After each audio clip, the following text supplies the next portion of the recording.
Okay, so at last, we also need to talk about how to organize data in tables. Normally, by default, we assume data are stored by rows, right?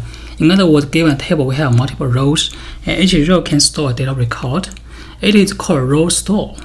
So as far we assume that the fields of a record are stored continuously, and in other way into a row, right?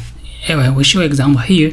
Here we have a table and we have 3 records. ID 1 denotes a record 1, and this row denotes a record 2, and this one denotes a record 3. So for each row we have a complete record, right? It covers all the attributes of the record: ID, cost, product, store, price, date, quantity, right? It will be similar for the other records.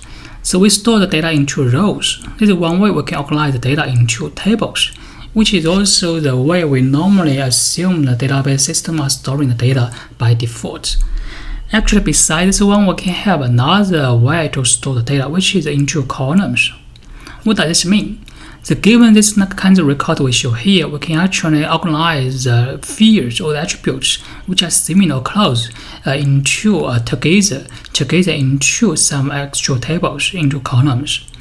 So now here, if we find the cost is very different from the others, we can organize them into one column and store all the cost information of all the products into this table.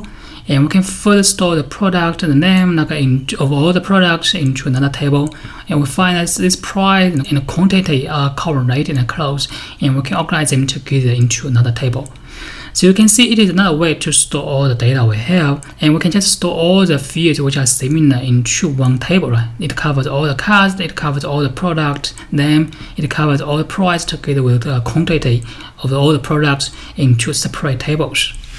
So this is another way we can do. However, here you can see for all the tables we have to store the same ID or the same key of the attribute of the records multiple times, right, for each of the tables. And then you may wonder what are the advantages of this kind of two different ways for organizing the data. I mean, the row store versus the column store. So for the column store, it has some advantages. So this kind of storage actually allows us to have a more compact storage compared with the row stores, because we just need to have a certain attributes into one table, right, which will be more compact. And it also enables the efficient reads on data mining and ONAP operations. ONAP operation is one operation we use in data mining for processing this kind of tables in the data warehouse and as well as database systems. We will introduce this later in the data mining section instead. So these are the advantages for the column store. As to the row store, it also has some advantages. So in terms of both writing as well as efficient reading. So when we're writing the data into the table, it will be more efficient, and we can just write multiple fields of one record into each row. It will be very fast. Also, it enables us to read the data in an efficient way, and for the record access, given an ID, we can find all the attributes of the record. Okay, so this is the difference between the row store versus the column store, and they can be both used in storing the data in the real-world database systems. But nowadays, in most of cases, we assume data is stored by rows, given one single key ID, and we can find all the attributes of the corresponding data we are storing there. However, this kind of way is also used in some of the database systems. It really depends on the data we are storing, actually.